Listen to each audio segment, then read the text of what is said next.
I guess this is a wrap up. I think, I don't know, because I did like two TBRs, one for September for the Bad Bitch Readathon and the Beyonce-a-thon.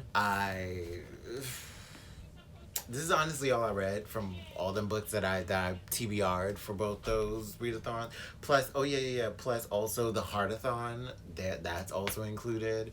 Like honestly, this is all I've read. This is all I've read, and there's still so many books that I want to read. And I've come to my realization about why haven't been able to read as many books as I'd like to read. Here are the books that I've read and how I feel about them. So I read Wildcard by Marie Lu, and I buddy read this again with May from the channel May Bonk. This one for us wasn't, I guess it wasn't as good. I don't know, it just didn't have the same, I don't want to say energy, but it just didn't feel as, I don't know, maybe it's just how, like, this time when we're reading it, it just wasn't the same energy for reading it as when we read Warcross. But it was still a good read, still a great story, still a great wrap up to everything that happened. We still enjoyed it. We enjoyed the revelations that came in this one. I almost feel like maybe a lot happened in this book that didn't have the same impact as Warcross. I don't know, maybe I feel like a lot, it could have been, some of the stuff I guess could have been fleshed out. Maybe make it a little bit longer, but maybe for the best, you know? But I enjoyed it, we enjoyed it. We had a cute little discussion about it. And hopefully in the future we will buddy read something else. I am down to buddy read something else in the future, but I don't know what it is, what I want to buddy read going forward, but I'll figure it out because at the end of the day, right now, I ain't even trying to like do too many more TBRs, too much in the future. Like, just kind of want to break. It's been a stretch of like TBR after TBR, readathon after readathon. It's just been like back to back, and I've not been able to read all the books on the TBRs that I want. I just need to be able to get all those books on the TBR done and off. I could start reading new books, especially the books that I acquired, and finish some of the books that I still have open. Like I still have them open on Goodreads. I still have them open in here in the house. Like they just have a bookmark. Just, it's been a month, 2 months since they just had the bookmark in the same spot. Like, come on now. At that point, I might have to restart the book from the beginning. And I don't really want to do that. I'll just finish it, you know. After that, I think it was like, I read Coldest on the Mountain by James Baldwin. And I enjoyed this. I read this with my reading circle, the QPOC reading circle. This is a really good read. It brought out a lot of discussion. The book club really had a lot of great thoughts about this book, about blackness, about black men and black women and their relationship with each other and their communication and connection with each other. It's a really good book. I enjoyed it. It had some really good moments that I enjoyed reading, some like really good quotes that I enjoyed. I knew this, I would have enjoyed this more than Giovanni's Room. I'm so glad it did not disappoint. Dare I say it is far superior than Giovanni's Room. It kind of really is. It's just, you know, it just was. Then after that, I read The Coldest Winter. Well, at least I started The Coldest Winter. I have to finish it still. I'm going to finish it. I just need to move on to the next book. Once I was done with the live show that I did with Ashley at the Bookish Realm, with Erica at the Broken Spine, and Deidre at Shade Tree Reads, like we all reread it and we were talking about it. It was Erica's first time reading it. I don't think Erica was able to finish it at the time. I would love to hear how she feels about it now that she's finished reading it. But we had a really great discussion and I had a blast rereading this. I am looking forward to finishing it again. And I even got even more insights reading this time, plus more insights when we talked about it on the live show. I will say though, they asked me what my rating was and I gave it a 4 stars at the time. And I was just like, because they brought up a lot of great points and a lot of these points in reading it, I was kind of like, yeah, I agree with that. Like that true tea. Because seriously, because of some of what is written in here, like, it just feels like this is honestly how the Souljah feels about certain things, and we just don't agree with it, and we just don't like it. But at the same time, I don't know, I just liked it as a body of work, so I will have to give it a 5 stars, because although there are some things in here that are very problematic, and they're very, like, rip that to shreds, that's not cool, they were also looking at it through the lens of this being a book that doesn't age well, and I have to, now I'm like really thinking about it now. I'm like, True tea, true tea. Kind of some of what is written in here doesn't age well, but at the same time, it is also a book of its time and a product of its time. For me personally, it's not about the aging of it. It's more about that it's reflecting its time, and it reflected it very authentically. So I would give it its 5 stars, but I would also still call out all the aspects like the homophobia and the slut shaming. Well, the slut shaming from the author, not necessarily from Winter. Although I think she did slut shame people a few times, putting a lot of burden on Black women to be the ones to save and take care of the community, when it also needs to fall on Black men in the community as well. I think it's still a quality classic book, and I will have to amend my rating and call it a 5-star read for me. Like, it still is. It's almost like this time capsule showing you like how far we've come and how things have changed and what has stayed the same, and just it's showing such a vivid and honest and amazing and like just thorough ass character that is Winter Santiago. I stand it. I stand this book. It may not be for everybody. Everybody ain't gonna like it. I know there are probably gonna be people that are like, oh no, this is a no for me. And I'll be like, that's fine, girl. She's still a yes for me, so. Also, the next book that we plan to read after this, it's more of a companion to this novel, because it's one of the characters in this book. He gets his own trilogy. So we're going to read the first book in that, called Midnight, A Gangsta Love Story, also by Sister Souljah, and I'm looking forward to dissecting that. I just love discussing and dissecting Sister Souljah's works. Like, they are quite interesting.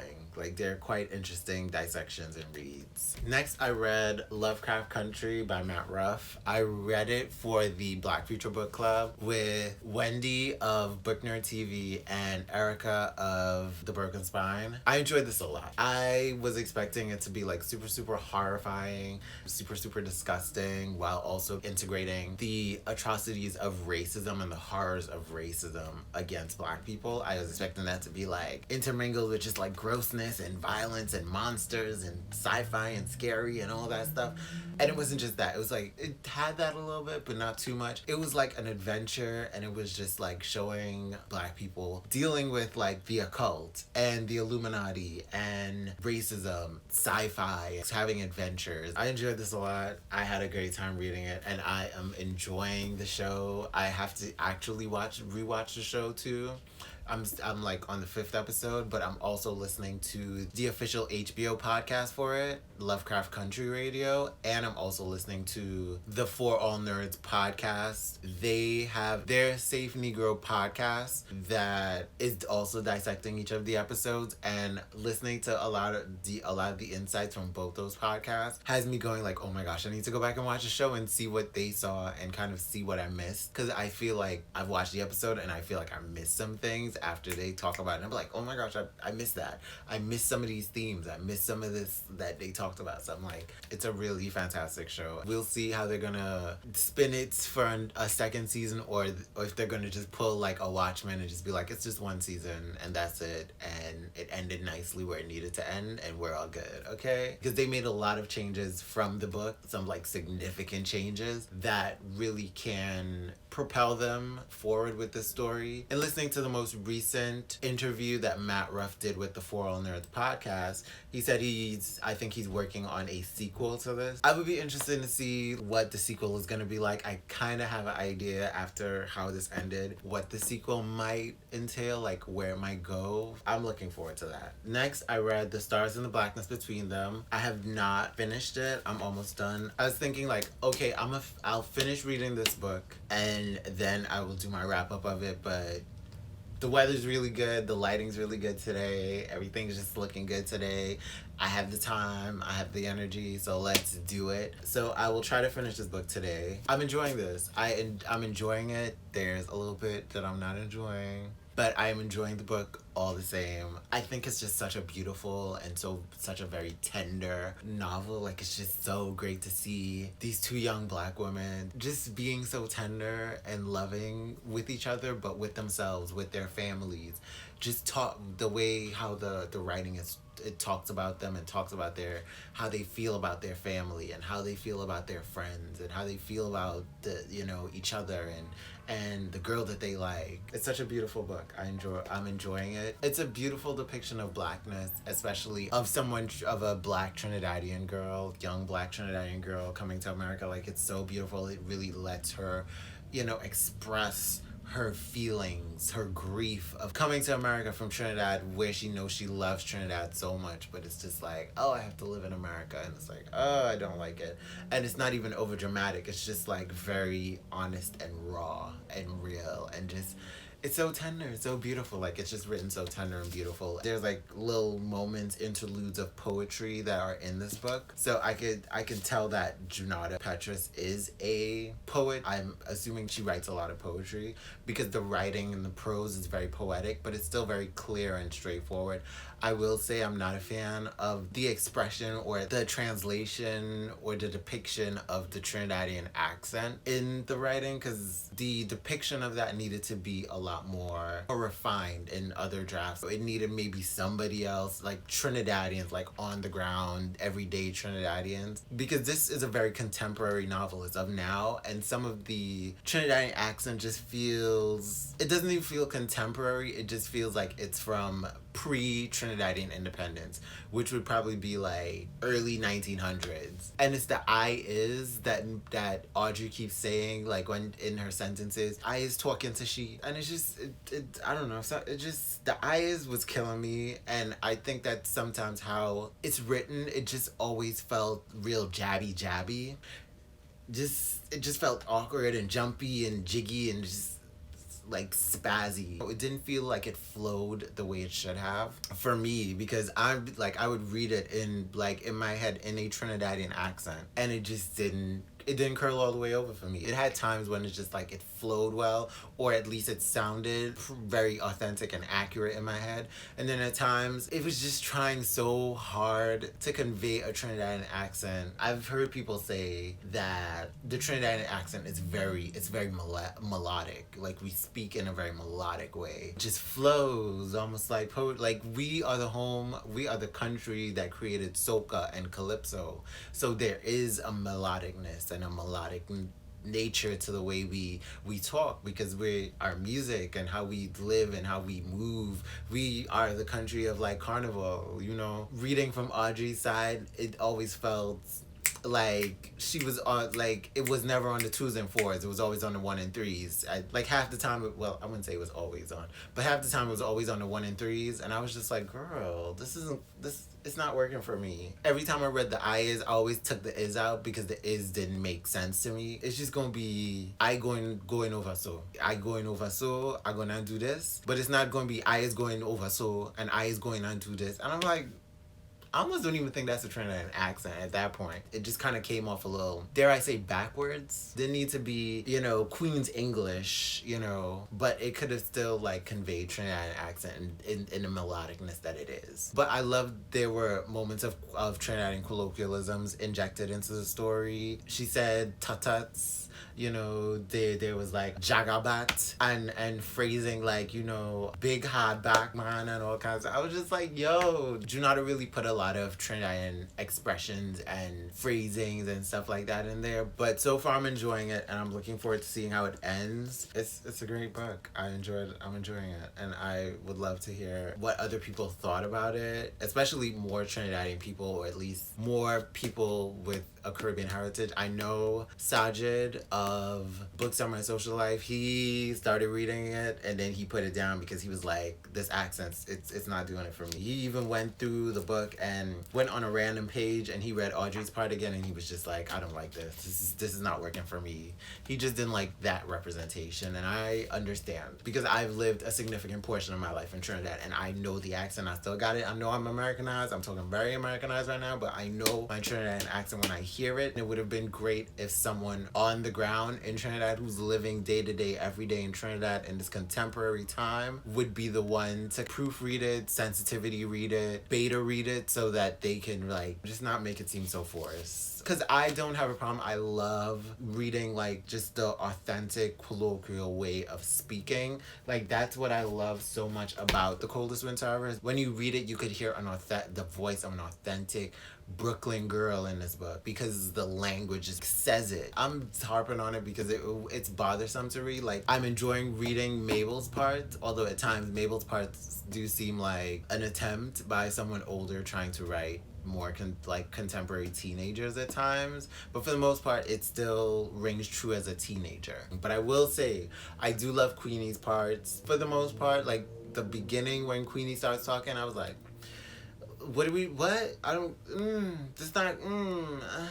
know nobody to talk like that really. Not Trinidadian, not even American. I'm not sure unless like you live in poetry, like that's how I didn't get it. I didn't get that part. But when Audrey was talking to Queenie on the phone, I thought that was some authentic Trinidadian language right there, and I loved it. So I'm looking forward to finishing this. I am having a good time reading it. I am loving so much of it. I'm even kind of flying through it because I'm just loving the writing. I'm loving how it's told. I think Junauda Petrus, she did a great job. She did a great story. An amazing read about two young black girls, two young black queer girls, and it's discussion and depiction of African spirituality, or at least Caribbean spirituality, or just black spirituality, period. Because it's written in this very poetic prose, some of the magical realism, I'm not really sure whether it is magical realism or it's just like metaphors. I'm really picking this book apart, but it really is a good book. It really is an enjoyable read. I feel like I read through more books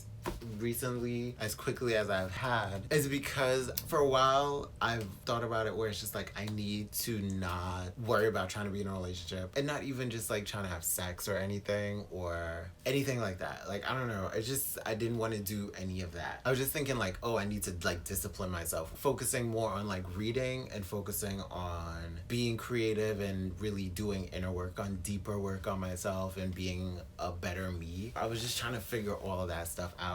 And I've come to the realization where, like, I don't know, I just happened to, like, stumble across or, like, decide to look up, like, videos on, I'm sure some people know about the NoFap community and such.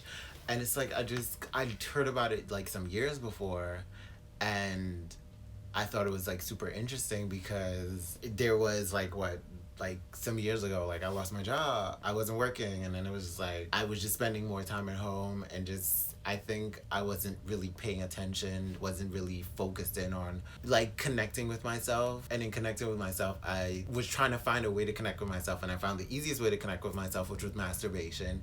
And in that, it's kind of created a bad habit that slowed me down more than it allowed me to rise up as a person, because it wasn't like a healthy use of masturbation. It was more like find some excitement and a rush and, you know, a way to distract myself, but not necessarily a way to connect with myself on a deeper level and really show myself love. It wasn't that. It was just distraction, you know, using porn and stuff like that for that. And now it's come to this point where I'm just like, you know what, maybe that's the missing part to all of my introspection, all of my self-work, deep work, trying to be a better me and all that stuff. That's the missing part where I needed to cut out masturbation, definitely not watching any porn, redirecting that time wasted and redirecting energy into getting to really, really honestly getting to know me, taking the time to meditate, taking the time to journal, taking the time to read more books and learn more. Prior, like years before, I was just kind of like in and out, like masturbating, not masturbating kind of thing, and not really figuring myself out, stuff like that, not understanding why I'm not as focused or I'm not as disciplined or whatever. Like I've watched other videos on YouTube and stuff like that where they're like talking about it, and it's kind of made me say like, you know what, it's worth a trying this and really sticking to it, because I think I'm in a place where I can really take this seriously. We're gonna stick to this and we're about to do this. I want to read more books. I have like too many books on the TBR to read. I have so much that I want to do. I need to really get into journaling and meditation, so we're just gonna shift our energies and use our energies for more things. I'm gonna focus on putting my energy into making more videos and reading more books and finding other creative outlets, you know? So far in this time, like, I've been coming up with new ideas, you know, because they say, like, basically with all the semen retention, you know, it kind of like gives you more energy and more, you know, energy to be creative. So I do feel like I am tapping into a little bit more energy to be creative. I'm coming up with ideas of stories that I already had ideas for, but I didn't even know how to have the will or the energy or the interest in starting them. That energy and interest is coming back, and I'm coming up with new, better ideas than I had before. And I feel like, oh my gosh, I've kind of wasted some years and some time in time when I could have been writing, I could have been creating, I could have been doing so much, and it was just wasted on like porn and masturbation. So no more of that, no more of that. We're just going to really refocus. I'm really going to refocus my energy that was going towards those things into breeding and into creating new stories and new ideas and writing those stories that I want to write, that I've been wanting to write, that I know I want to write. It's just the willpower and the discipline and the energy wasn't there, and now it's coming back and the creativeness is coming back. And it just has to go into that work. So definitely going forward, as much as I'm not really looking to do any TBRs anytime soon or any more readathons anytime soon, I will definitely be doing more reading and getting this TBR that has been waiting and all these books, these newly acquired books that I've been wanting to read. I'm gonna get them read. They're about to get read soon, immediately, as soon as possible, and I will try to watch more content creators. And thinking about more content creators that I have been watching, I'm using they them pronouns for all these people because I'm not sure what everybody's pronouns is, so safer side to be on the they them side than on what I think that their presentation says about their identity. I love Lydia Holmes. Shout out to Lydia Holmes. Definitely check out her channel. I shouldn't say she, I'll say they. I love their channel. Definitely check them out. They talk about books so in-depthly and really get into the books that they're reading. They don't show their face, but that's fine. They have like such an adorable, peaceful voice. I need to watch more of their content, but definitely want to shout them out. They leave comments and stuff. I love me some Lydia Holmes. Shout out to Lydia Holmes. Also, Robin reads. I think Robin is amazing. My good girlie. She's a cutie. She's adorable. She commented on one of my videos and I was just like, let me go check this person out. She's so adorable. Robin is a very cool person. Shout out to them. I need to watch more of their content. They have such a great personality, sweet personality. Definitely check out Robin. Love them. She's a doll. She's a doll baby. You know what I'm saying? Like, what's that? Also, shout out to KL, because I know KL leaves a lot of, we have little discussions in the comments. Like, we've had some discussions in the comments. So shout out to KL. I love them. I don't think they have a channel, but shout out to them. I appreciate the conversation. I appreciate the comments. And I appreciate people that comment. I appreciate talking to them. I will try to remember some of the other people who have commented so I can like say hi to them. Like, I see you out here, you know. Shout out to Jashana. Jashana has a channel. Their channel is Jashana. I believe she goes by she, her pronoun. We'll just go with they, them, just to be sure. Okay. I will definitely check out more of Jashana's channel. Jashana definitely comments a lot for me, and I appreciate it so much. Love you, Jashana. You out here doing your thing, mama. Out here looking cute and pretty or whatever. Do your thing, mama. You know. Also, shout out to Rachel Reads. I think Rachel is adorable. I definitely need to check out their channel some more. I've been trying to check out smaller channels, and it's been easy, but it's not been as easy because I'm trying to check everything out, but I only have so much time because I also work. Like, I also got a job outside of YouTube, you know, so I would like to do more, watching more people's content and shouting them out, you know, and saying hi to them. I definitely will check out more of Rachel Reed's channel. Rachel has a lot of great content, and I've been seeing, like, on Twitter, the latest videos that Rachel's been dropping, so I definitely want to see more of what Rachel is doing. Show Rachel some love, because I know Rachel has showed me some love on Twitter, also showed me some love in the comments. Shout out to Rachel. Rachel. Another person I want to shout out to is Sid the Bookworm. Sid, around the time of the Black Lives Matter protests, they shouted me out on Twitter, and that was amazing. I appreciated that so much. Shout out to Sid. I need to check out Sid's channel some more. Shout out to Lit Nana. I love Lit Nana. I think they're amazing. I think they're super cool. I love Lit Nana's brand of humor. I love the creativity going on over there. So definitely check out their channel. They're doing amazing work over there. A lot of creativity. Those vlogs are fun to watch. Definitely check out Lit Nana. Amazing. Amazing. Also, I want to shout out Troy Towell. He is like an OG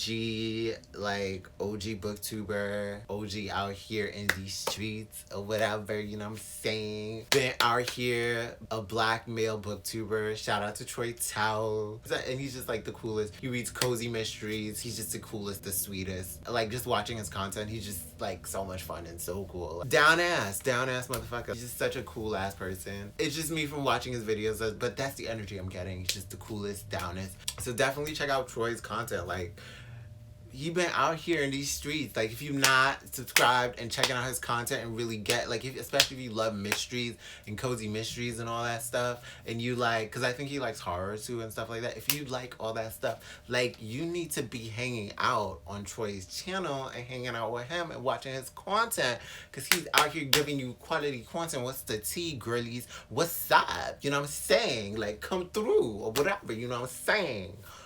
Also, another doll baby is Gypsy Junction. Oh my gosh, I came across her. I forgot why I came across her. I think I came across her when I was looking for reviews on All Boys Aren't Blue. I saw her and she had such a great review of it. And then she just like, she's such a sweetie.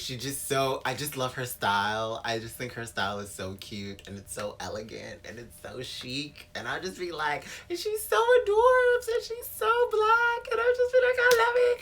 You know, I love all of that or whatever, you know, because I'm a bird. But also, like, I just love blackness. And I love black people just like living in their authentic identities as people and however they want to express themselves as a black person, and just loving being black. Like, I just love black people, period. Okay, I know it sounds weirdo as like a black person just being like, I love black people, like I'm fetishizing them, but seriously, like, I just love people expressing themselves. I just love black people expressing themselves in however they feel comfortable and see fit, and definitely loving and embracing their blackness, and also like definitely not disparaging your blackness at all. So Gypsy Junction, she's out here doing her thing. She's giving you these gorgeous, amazing reviews. I just watched a video where she did books as lipsticks that she wears, and I was just like, this is so cute. And it's like, basically, if you see anybody else doing this, just know that Gypsy Junction, I feel like she's the first person to do it, because I don't think anybody else is doing the books as lipstick. So anybody else is out here doing books as lipsticks, you better know where to attribute to. Gypsy Junction, okay? Don't play that, I don't know where this came from or whatever. Like, bitch, you know where it came from. Don't play those games, alright? Shout out to Gypsy Junction. Definitely check out her channel. Definitely interact with her. Watch her content. Interact. Subscribe. All of that. Also, Young Black and Gifted. I love Young Black and Gifted. They are a French YouTuber, a black French YouTuber. They are amazing. They read a lot. They read widely, and they read very black. They don't play about black.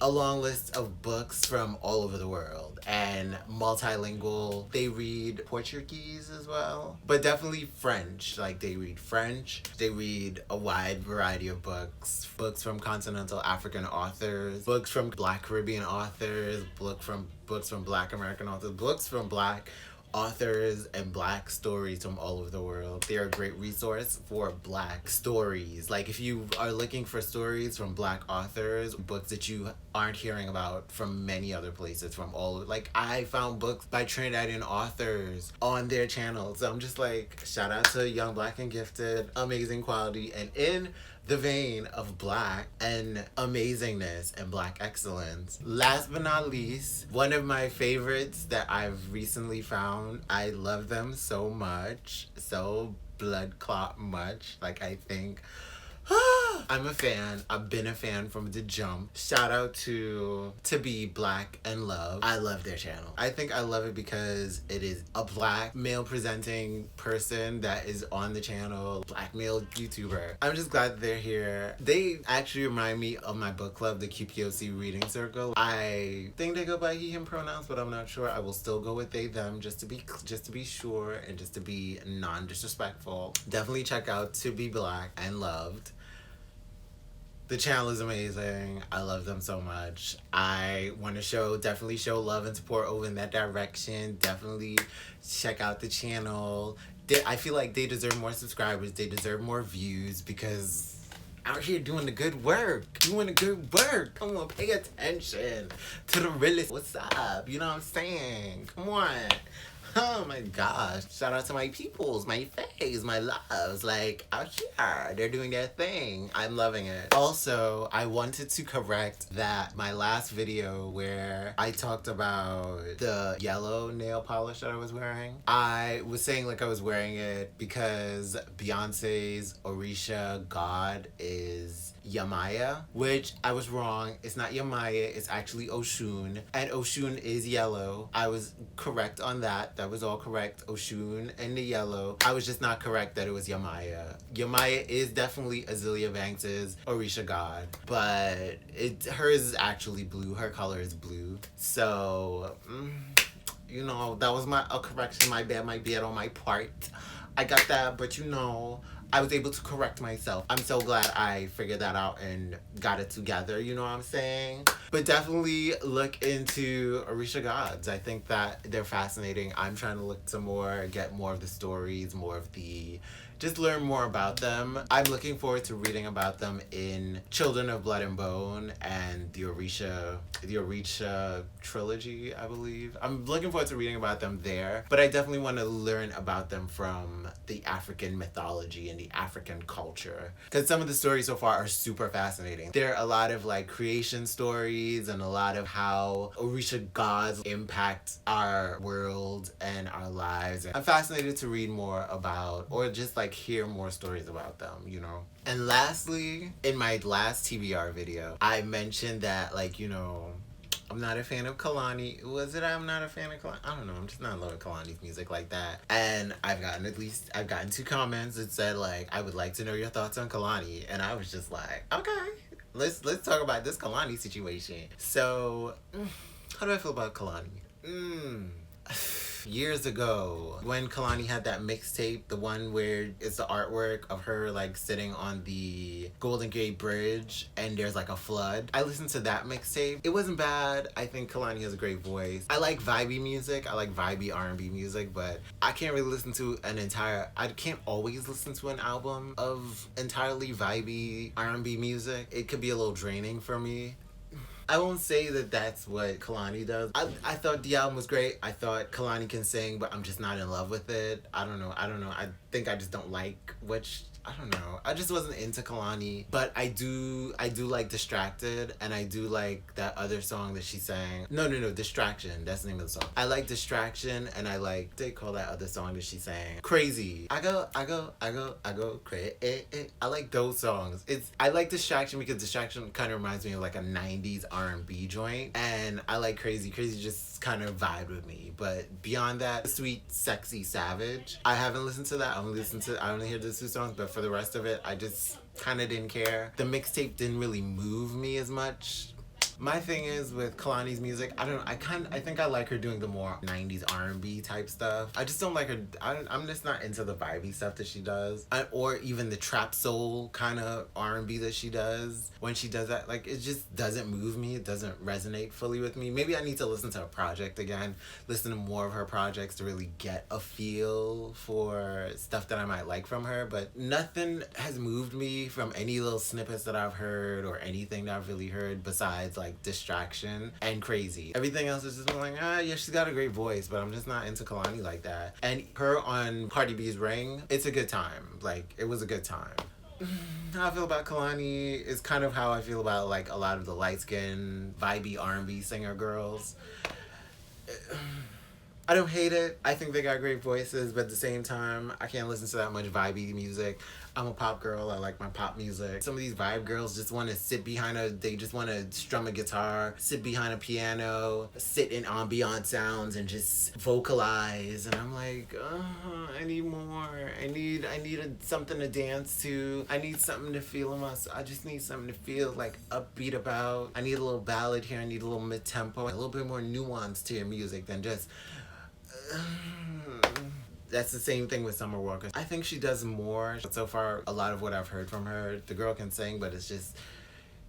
It's all like very vibing guitars and ambient music, pianos, and I need more. And then her aesthetic, it just feels like there would be more exciting different things going on with her R&B. I need more from Summer Walker and some of these vibe girls. Give me a little switch up, you know, I don't mind a little vibe here and there. You could do an entire EP, you could do one entire album about it, but like every album, everything, every EP is just gonna be vibes? Come on now. Ugh.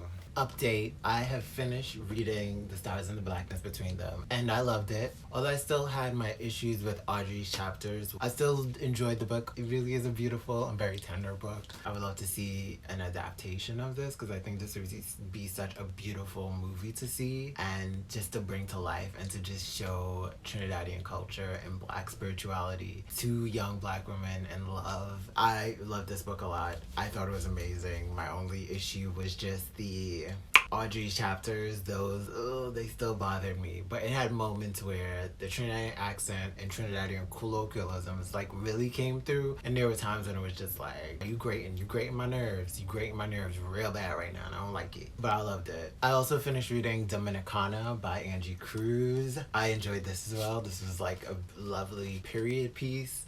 It was set in the 1950s. Yeah, I read it for Latina Heritage Month. It involves immigration from a Spanish-speaking Caribbean country. It involves the nuances of Dominican culture and the resilience and beauty of Dominican people, but definitely immigrants that came from the Caribbean and their ability to thrive and survive in New York City. The one thing about this book is there are no quotation marks for dialogue, so that could get a little tricky. For the most part, I got used to it, but there were times when like I'm reading it and I'm not sure if somebody's thinking something or this is actually them dialoguing. Read At the Bone by Jacqueline Woodson didn't have quotation marks, but it also indicated dialogue by putting it in italics, so that kind of made it a little easier to understand the dialogue. This here, that's a little complicated aspect, but for the most part, it's such an enjoyable story, and I did love reading about Anna moving from Dominican Republic, moving to New York City, and her own particular grief about having to move to New York City, which is very similar to The Stars and the Blackness between them, where there are characters moving from a Caribbean island and having some grief about not being able to live on their island when you come to New York for all these opportunities and these possibilities, and you're just like, these opportunities are cool and all, but really I don't really want that. I like what I had. It's this prevailing idea that America is this land of milk and honey and that like everybody wants to be there, which is true, but at the same time there are people who are like, they'll come from their islands, their little smaller countries, and they're not as advanced countries as the United States, and they're still gonna be like, you know, I love where I came from. I do. I love it so much, and I would have preferred to be there, but because of circumstances they had to come to America, they had to come to New York, and they made it work. So I definitely enjoyed this. I finished No Ashes in the Fire by Darnell L. Moore. I enjoyed this so much. I put a lot of tabs, like, it's not like a huge amount of tabs, but it's like a lot. I'm telling you, my nigga was dropping bars in this book. Like I'm telling you, it's just spitting fire on you, like just letting you know, like, this is what's tea. So like, facts. Darnell has a podcast. I subscribe to it, but I haven't gotten around to listening to it yet, so I'm looking forward to listening to that, because after reading this book, I'm like, I'm a stan. I'm a stan. Well, I'm gonna say a stan. I'll say a fan. I'm a fan, because I don't really stan anybody as much as I stan, like, Janet and, like, Kylie. And now Brie Runway, because stan out here, you know what I'm saying? But at the end of the day, like, a big fan of Darnell L. Moore. I know that George M. Johnson's All Boys Aren't Blue is getting adapted. I think it's going to be like a TV series. And I would love to see No Ashes in the Fire be adapted in its own way, maybe a documentary, maybe a movie about his life, something, or just kind of like a play on this to kind of like bring even more out of it. Maybe in the future, maybe it doesn't have to be, but it's a possibility. I think this was a fantastic memoir. It was amazing, and it's just quotes upon quotes upon quotes. Let me tell you, one of my favorite quotes that gave me my own revelation, gave me like a better, I guess, appreciation of my own mother and just of women in my life, and just it just like just reading this quote just opened up my brain like so much more, and it just made me get so much more aware of what Black women go through. Like, I just have to share this quote. Black girls are expected to mother Black boys who are and aren't their sons. And Black boys, queer or straight, often demand our mothers, sisters, friends, and partners meet and even exceed that expectation. All boys are taught that the world is theirs, but Black boys learn early on that the world they are required to rule is the home, the place often sustained by the visible and invisible labor of Black women and girls we share homes and relationships with. The home is likened to a kingdom Black boys are expected to provide for, fight to protect, and lord over. Outside the home, the streets Black boys navigate are controlled by the state and the wealthy, and Black boys' freedoms are restricted and policed. There's even more to it, like just even more, but it's just, I'm telling you, it's bars out here. Like, where's his Grammy? Like, seriously, where's his Grammy? Where's his BET award? Where is his Soul Train award? Where are your awards? Where's his Billboard award? Give him all of the awards, because what the hell? He's just spitting facts right here, and I'm just like, oh my gosh. Darnell Moore, I love him. I'm a fan. This is such a great book. I'm glad I picked it up. Still haven't gotten back to finishing The Coldest Winter Ever, but I will get back to it soon. It's a breeze for me to read it anyway. I still love my Coldest Winter Ever. But I will finish this before the end of the year, and I will probably give another review of it. You know, just another, how do I feel about it? What are my thoughts now that I've read it again? With age and rereading this book, I have new eyes and new perspective. I'm looking at it like, girl, what is you doing? What is going on over here? Not just winter, but now it's like, this is Souljah, you too. What's up? Like, okay. Also, I still haven't finished Skim. I mean, I did get a little further from before, but I don't know, it's like I'm kind of savoring the book too, but I definitely need to get back to this. I almost feel like I want to reread it from the beginning to really experience the book in its fullness, because so far I'm enjoying it. I think it's a really, really quality graphic novel. I'm telling you, it is like a Miramax indie film, and I would love to also see this adapted into a movie just to kind of see it come to life, because I love this. It's so good. So I'm looking forward to finishing read this, and then also read all the other Mariko Tamaki and Jillian Tamaki graphic novels. Also, I started A Girl Called Echo, and I've realized with these books, they're more for like middle graders, reluctant readers. I thought it was gonna be like a small but still very comprehensive graphic novel, but I still like it. I think to an extent the point of these graphic novels is to learn about these historical moments for Indigenous and Native peoples of the Americas, and go and do some more research, because there's not a lot of dialogue. There's like a lot of panels and drawings of scenes and settings and interactions, but there aren't dialogue for some of them. So a lot of it is inferring, especially for the historical parts, and I feel like for the historical parts, it's kind of a prompt to go and do some research about these different historical events that these graphic novels bring up. Although they're short, I could have like blazed through it. I was also still kind of being very contemplative as I read these. I will finish these off before the end of the year. I still have one more to go, and I still have not read Surviving the City. This one looks really good. I kind of skimmed through the art and I like the art. I think this is also one where there isn't a lot of dialogue in it, just a lot of panels and drawings and pictures of characters just moving through their lives, moving through days, moving through events, but there's no dialogue to let you know what's happening. It's just a lot of quiet and silent contemplative moments. So I do think that's a lot of using your imagination and inference reference to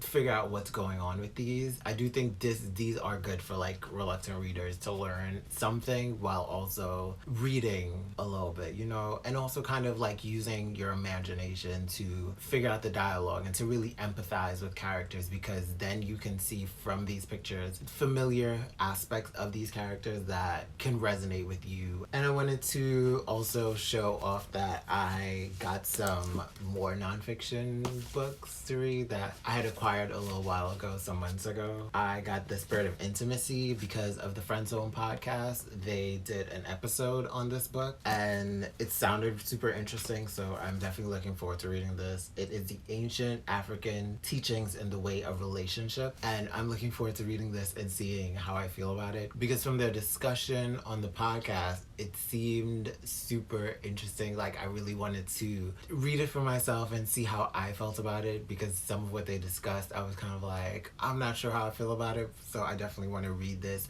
and get a even fuller context of what this book offers. Also, in all my introspection, I came across Lisa Nichols, so like I definitely got this book by her. No Matter What, 9 Steps to Living the Life You Love, and Abundance Now, Amplify Your Life and Achieve Prosperity Today. Listening to her talk and just a lot of what she said, it just kind of inspired me to want to pick these books up. And so far, like I read a little bit of it, and there are like exercises in here that I need to pull out my journal and start doing some of these exercises. I feel like I have to reread these first few chapters that I read and just do the exercises and start getting in a journaling mode, start exploring myself, exploring my mind, my thoughts, how I feel. I don't know, just explore who I am and just become a lot more comfortable with me, a lot better with me, a lot more loving and embracing myself. So I'll probably start off the new year, January 2021, reading these books, possibly, or like getting further into them, or at least try at the ending of December to read them and start doing the exercises in them, because I think there are a lot of exercises in these books that I definitely want to take advantage of in getting more connected to myself and grounded within myself. And lastly, I started reading Invincible Ultimate Collection by Robert Kirkman, also by Walker, Otley, and Crabtree. I am not sure of their names, but I'm loving this. It is so good. I've reached like the 8th chapter, or at least the 8th comic book in the series, and it's been so good. Like some mess just went down, some motherfucking shit just happened. Like, I'm shook at what happened. Like, with this book, it's so good. I'm loving it. So every chapter has mainly been us kind of getting to know the main characters, but also getting like an episode of the week, kind of like plot line of the week kind of thing happening that helps us to get to know the characters, but and get to know more characters in their world, but also just give us like a little, you know, villain of the week kind of thing almost. There's a little bit of that going on. And I realized that this isn't so much a Superman retelling as it is more of, from what I've read, it is a satirizing of superhero comic. And it is a lot of that, because there's like a lot of characters that are very similar to superheroes that we know in the mainstream. Like there's their own version of Batman in here. There's their own version of like Martian Manhunter, and their own version of Wonder Woman, and their own version of like, who else is in there? Like him, he's kind of like a flying Spider-Man, like a Spider-Man who doesn't need webs to get from place to place. It's such a satirizing of all of it, and I'm enjoying it. I'm looking forward to seeing where the rest of the story goes, because so far it's not been crazy, twisted, or gory, or like too creepy or messy. It's just been still kind of lighthearted to an extent and funny, but it's also still like elements of like mystery that are going on that you're like, okay, so are we gonna come back to some of these things that happened or not? Like, what's going on? So we might come back to some of it, but we don't know. But what just happened in that last chapter at the end of that, ooh, I'm even more excited to finish reading this book. And I ain't even trying to like gas it. Like, I wasn't sure how much I would have enjoyed it. Like, I feel like I would have enjoyed it, but it was just like, I'm just shook by it. I'm shook, very shook by it, and I appreciate feeling something. I'm enjoying that I'm getting to read something that I could just be so immersed in it and just so immersed in the world of it. And it's just not too taxing right now because, child, I got too much going on. I just need to be able to read something that I could get immersed in and have a nice little escapism, but it's not going to be too taxing on my system right now, okay? I'm excited about this. I love this. I am looking forward to seeing where the rest of it goes. I'm even now, after reading this, I'm so much more excited to read Saga and The Wicked and the Vine because they're both Image comic books. Although they're probably not going to be the same as this, they're going to be very interesting reads, and I feel like I'm going to be immersed in those stories so much. I am looking forward to it. Thank you for listening to me talk about these books that I've read and just how I've been reading into my own life. Just shambles over here because, child, I am working. We are hardcore working out in these streets, girlies. I am just working on like my come up. I'm hoping I can get me like, you know, I don't know, a sponsor. Somebody just to throw money at me but not expect much back. Just know that they just want to support and just to show me love. Maybe the most you could expect from me is just to make more videos and read more books and tell you about them. Like, that would be amazing because I will bring you this good ass content. What's the tea? Thank you for spending your time with me, and I'm out this bitch like Fleek. The fuck.